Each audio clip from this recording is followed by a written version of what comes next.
watching the symbolic heart of today's ceremony and its meaning. So this is the heart of the parade. This is where the colours are trooped amongst the ranks to allow every soldier on parade to recognise their own regimental colours. If you were to cast your imagination back to battlefields covered in smoke and fog and just misery, when all things go wrong, you need to have a place to rally, and that's what these colours are. They're also the spiritual body of a regiment. They are a useful reminder of our legacy, and it wouldn't be hard to argue that, certainly with a regiment with a history such as the Coldstream Guards, that every stitch is a fallen brother. It's useful to carry those reminders with us when we go in and out of battle.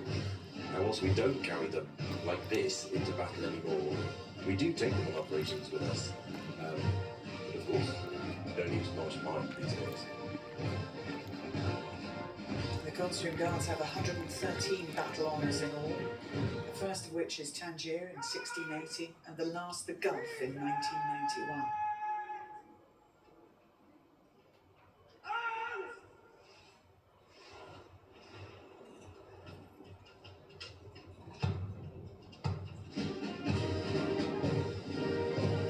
The music changes to the majestic Grenadiers' slow march as the escort prepares to troop the colour through the ranks.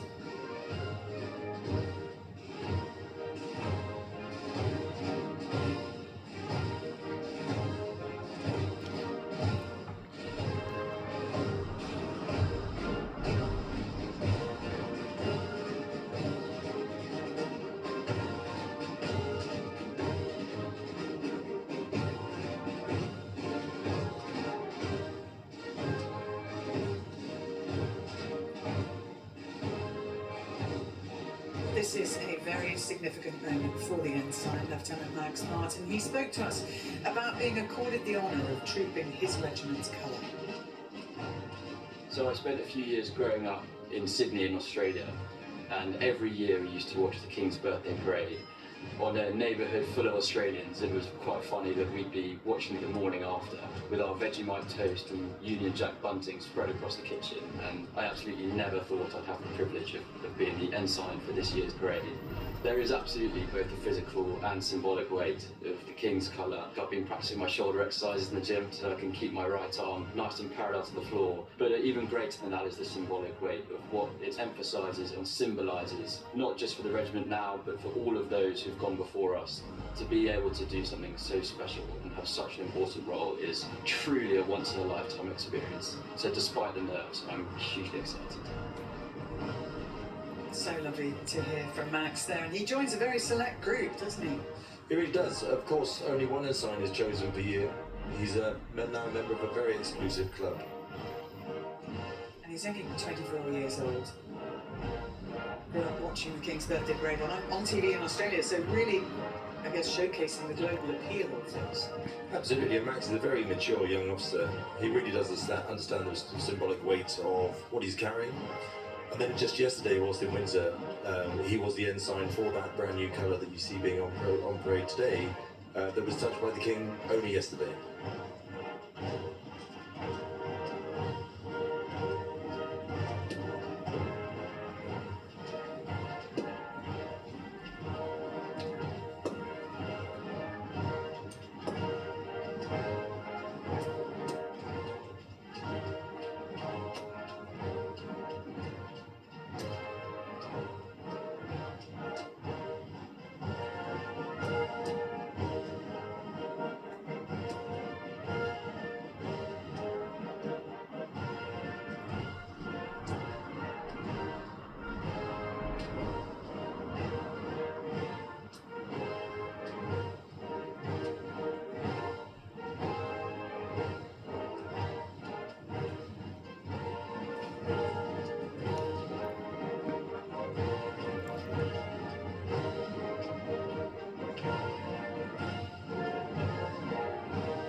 field officer in fine voice, giving the command for the officers to take post.